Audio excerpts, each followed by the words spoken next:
No one expected Elena Alvarez to survive.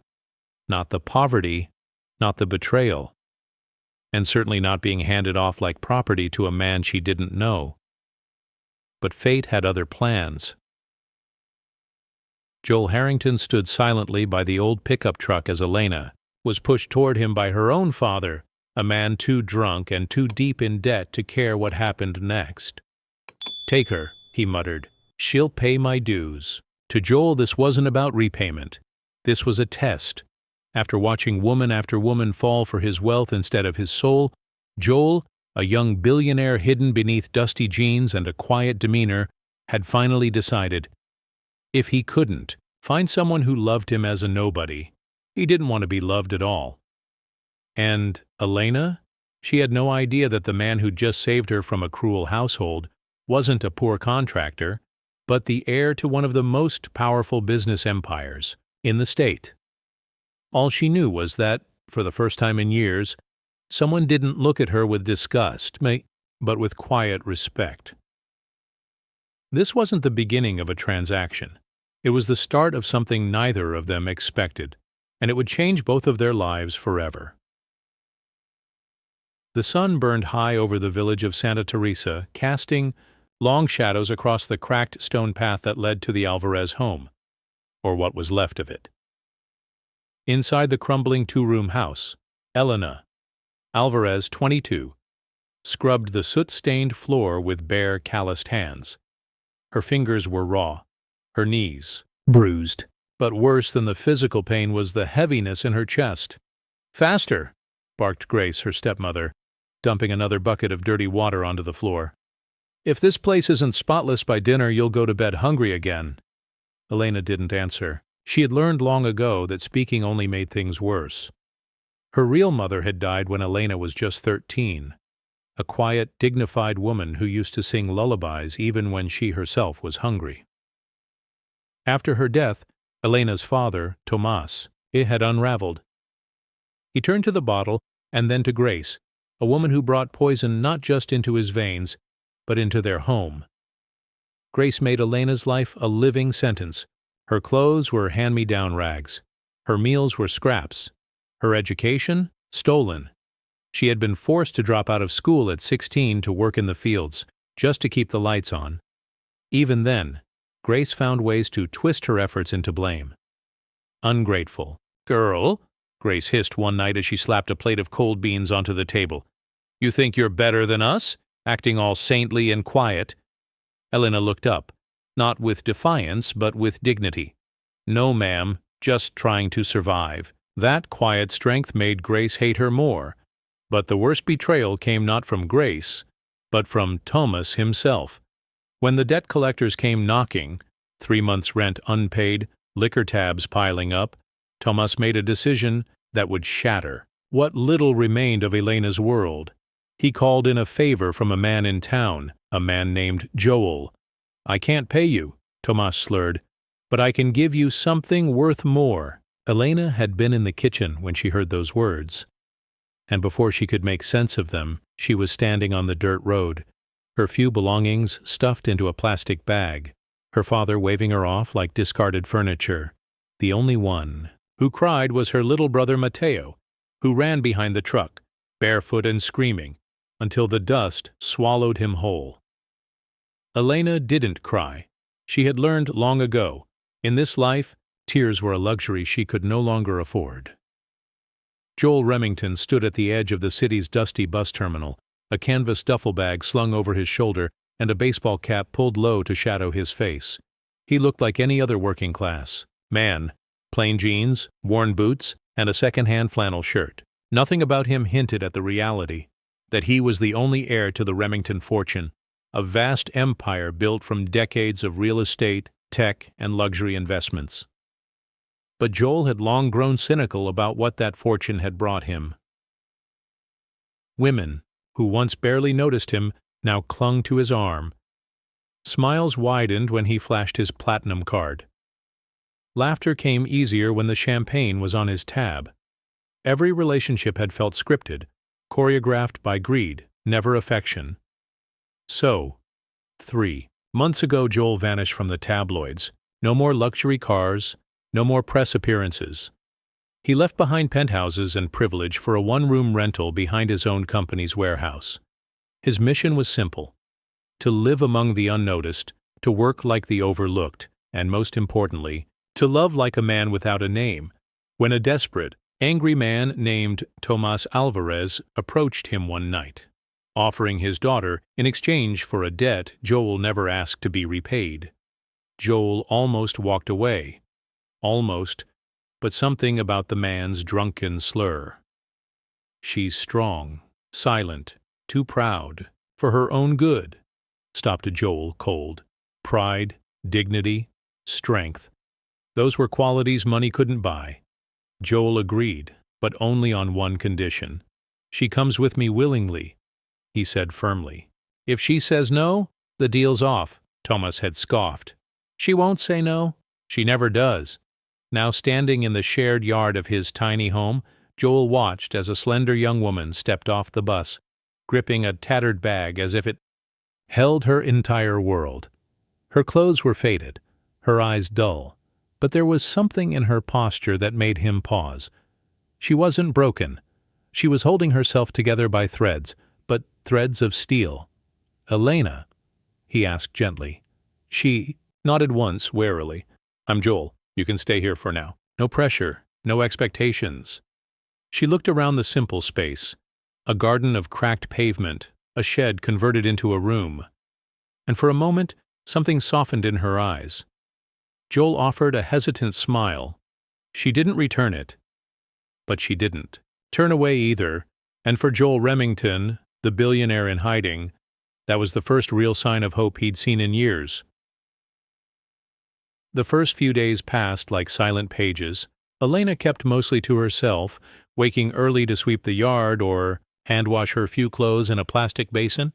She barely spoke, except for a polite "thank you" when Joel brought her bread and eggs each morning. Joel didn't push. He knew better than to force warmth where trust hadn't taken root, but quietly, steadily, he tried to make her feel safe. He fixed the broken hinge on her door. He bought a thicker blanket when he saw her shiver at night. He began leaving fresh fruit on the table before heading to work. A peach, a banana, a small gesture that didn't ask for anything in return. And slowly, Elena noticed. One evening, as the sun dipped below the corrugated rooftops, Joel returned from the warehouse to find something different. The table had been wiped clean, and the cheap electric stove had been used. His favorite canned stew was simmering. She didn't say a word, just placed a bowl in front of him. Joel looked up in surprise. "You didn't have to do this?" "No," she said simply, sitting across from him. "But you've been kind." The silence between them was no longer heavy. It was comfortable. Over the next few weeks, small moments bloomed like spring after a harsh winter. Elena laughed, just once, when Joel nearly burned the rice. It startled them both. Joel, trying to fix a leaky pipe, accidentally soaked himself with freezing water. She handed him a towel, smirking as she turned away so he wouldn't see her amusement. One night, during a citywide blackout, they sat under the stars in the tiny backyard. Elena stared upward, her voice barely above a whisper. "My, Mother used to say stars were the dreams we forgot to chase." Joel turned to her. "Do you still believe in dreams?" She hesitated. "Not really." "I do," he said quietly. "I believe in second chances, too." Their eyes met, and for a flicker of a second, time paused. There was no poverty, no trauma, no hidden identities, just two souls trying to feel whole again. But Joel knew better than to rush. He reminded himself. She had been bartered like a thing. He could not, would not, treat her like one more transaction. He stood slowly. "Good night, Elena." "Good night, Joel." For the first time she didn't sound guarded, and for the first time he let himself believe this might become something real.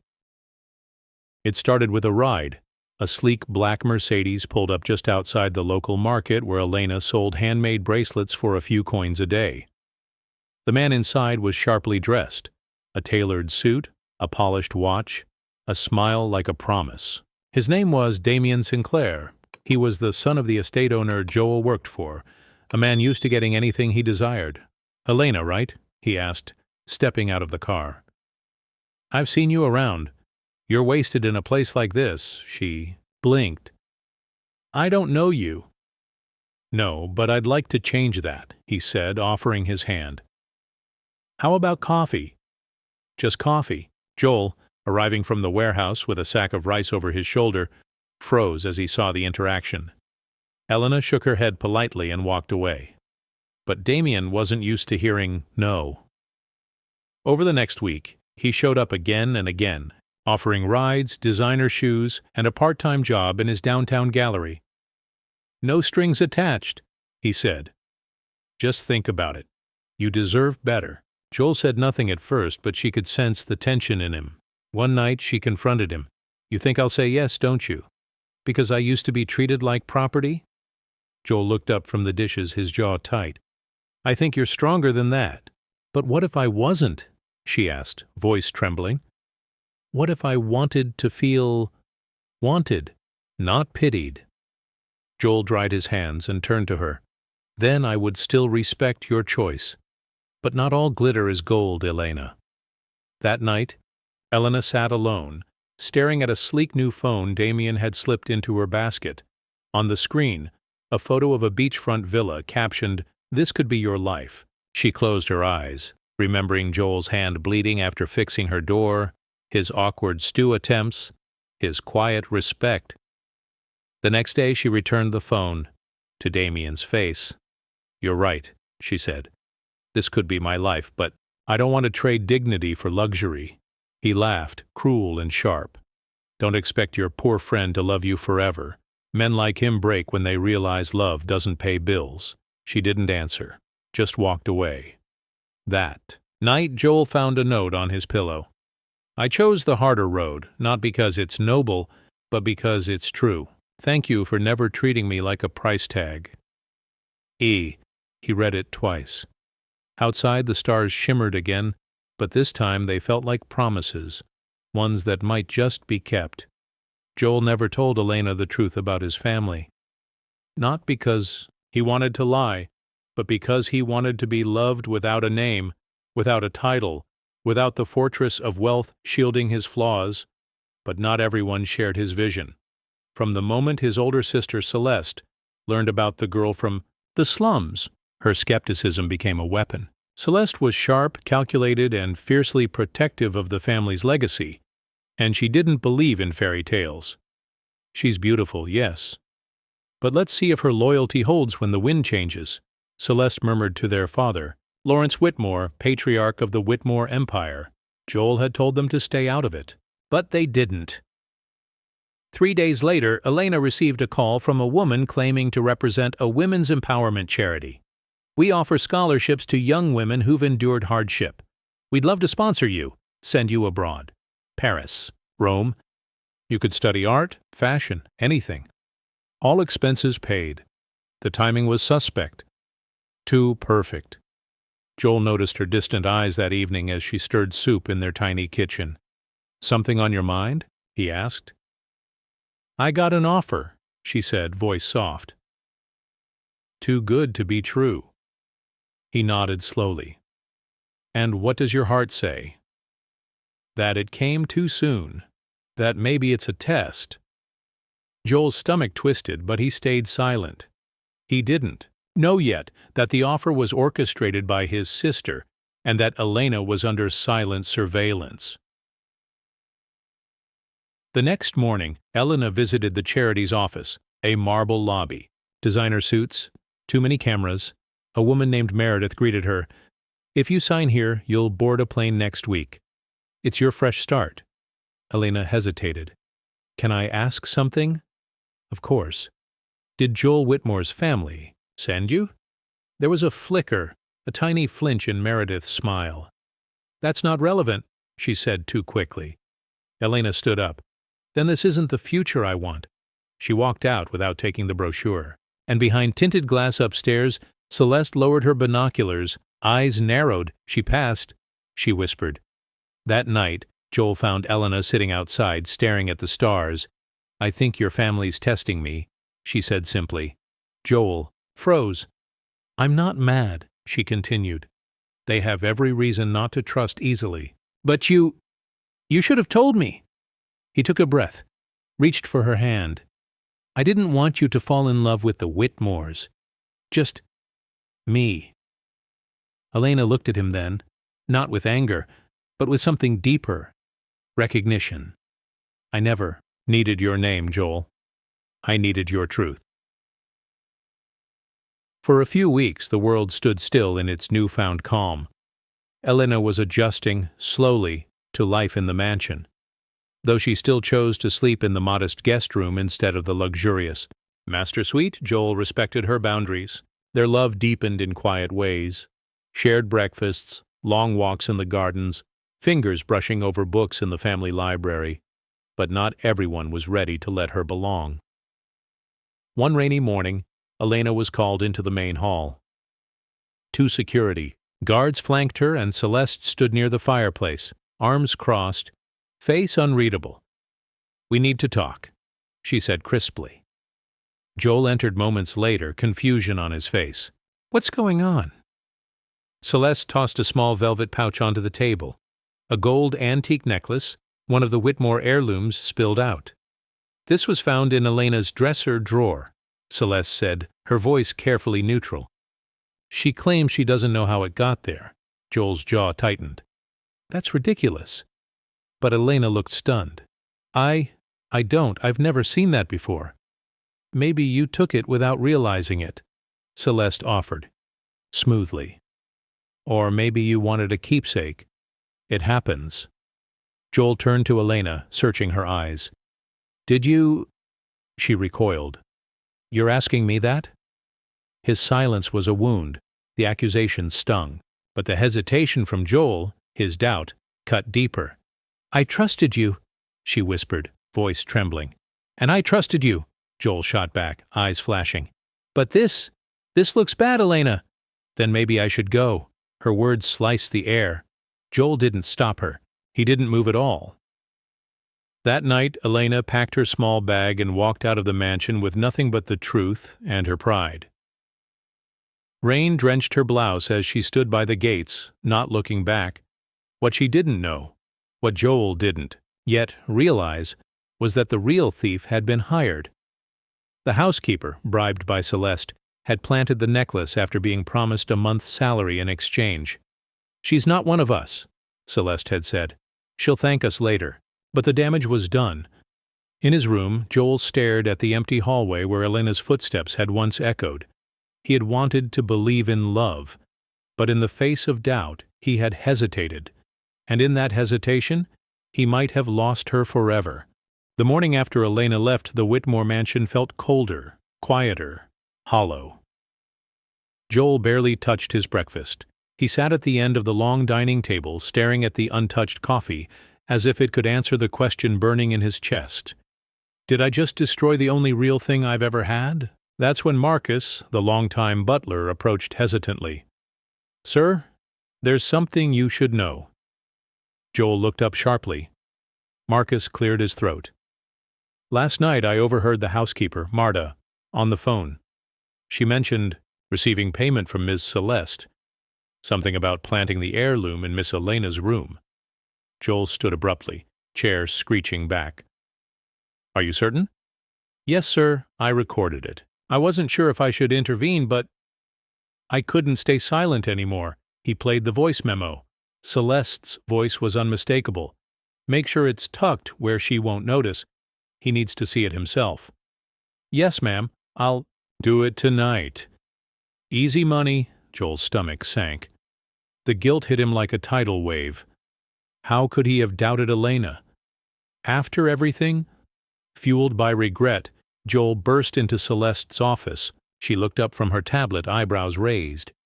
"You lied," he said flatly. Celeste blinked. "I beg your pardon?" "You set her up. You had Marta plant that necklace, didn't you?" Her expression faltered. Then slowly she leaned back, in her chair. "She's not one of us, Joel. She would have left eventually. Better it happen now than later. I was protecting you. You protected me from what? Love? Happiness? You humiliated her. You humiliated me. She's not worthy of— No, Joel snapped. You're not worthy of deciding that. He turned and walked out without another word, fury and urgency driving him forward. That afternoon, Joel scoured the city. He went back to the flower shop where Elena had once helped a woman pick tulips, to the corner cafe where they'd shared cheap coffee, to the church shelter where she volunteered on weekends. No one had seen her. Just as despair threatened to crush him, a teen boy on a delivery bike paused beside him. You looking for Miss Elena? Joel turned. You know her? She's been helping at the old community center. Told me to call her if I ever needed someone to talk to. She's that kind of person. Joel followed the directions with his heart pounding. When he found Elena, she was wiping down a table, her hair pulled into a bun, sleeves rolled up. She looked tired, but still radiated quiet strength. She looked up and froze when she saw him. I was wrong, Joel said, walking toward her slowly. So wrong. I let doubt speak louder than love, and I don't expect you to forgive me. But I had to try. Elena said nothing at first. Then, why are you really here, Joel? He stepped closer, placing the audio recording gently on the table. To tell you the truth, to ask for a second chance. And this time, I won't let anyone, not even myself, get in the way. The next morning, Elena received a formal letter, hand-delivered by a Whitmore staffer. Inside was a short message. You're invited to brunch at the Whitmore estate. Family only. Sunday at 11. She held the envelope in her hand, debating whether to go. Joel had apologized. He'd exposed the truth. But his family? They still hadn't acknowledged what they did. Still hadn't asked for forgiveness. But something in her heart whispered, face them, not for them, but for you. So she went. The Whitmore estate was pristine, but the air felt taut with unspoken tensions. Celeste greeted her at the door with a frosty smile. You're brave to come back here, she said smoothly. Or foolish. Elena smiled politely. Perhaps both. Inside, the table was set like a scene from a royal banquet. Crystal glasses, gold-rimmed china, and waitstaff in white gloves. Joel stood at the far end looking hopeful. His grandmother, Evelyn Whitmore, the true matriarch, sat at the head of the table, watching everything with sharp eyes. Halfway through the meal, Evelyn set down her fork. I've asked you here, Elena, she began, not for pleasantries, but for truth. Everyone fell silent. We're considering a significant donation to a foundation that helps underprivileged students, Evelyn continued. We need someone trustworthy to handle the funds.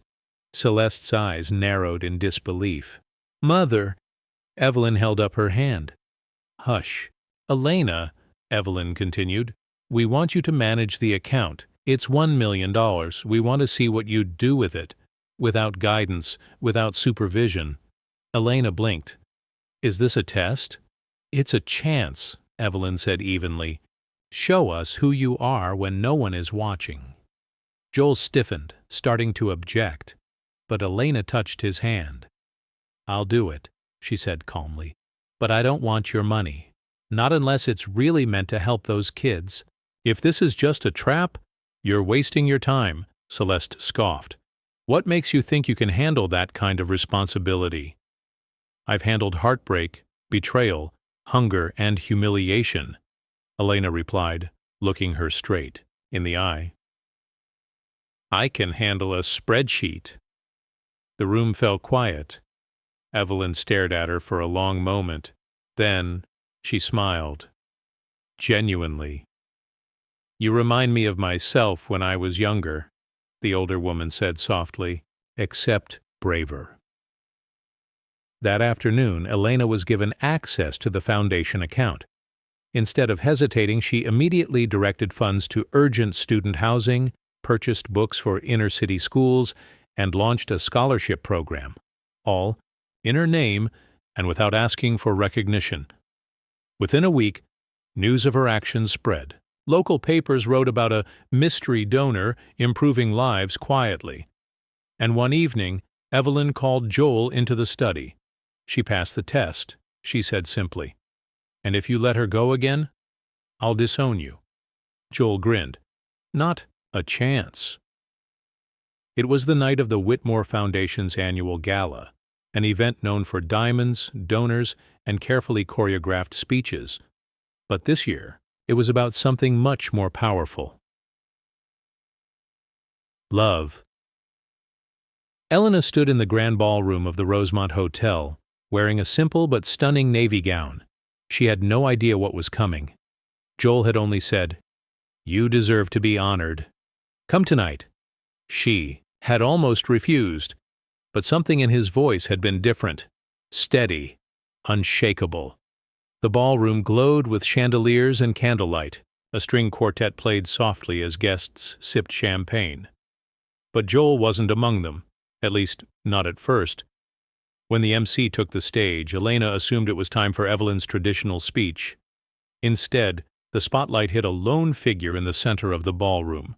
Joel, no bodyguard, no tuxedo, no, just Joel, shirt sleeves rolled up, eyes fixed on Elena.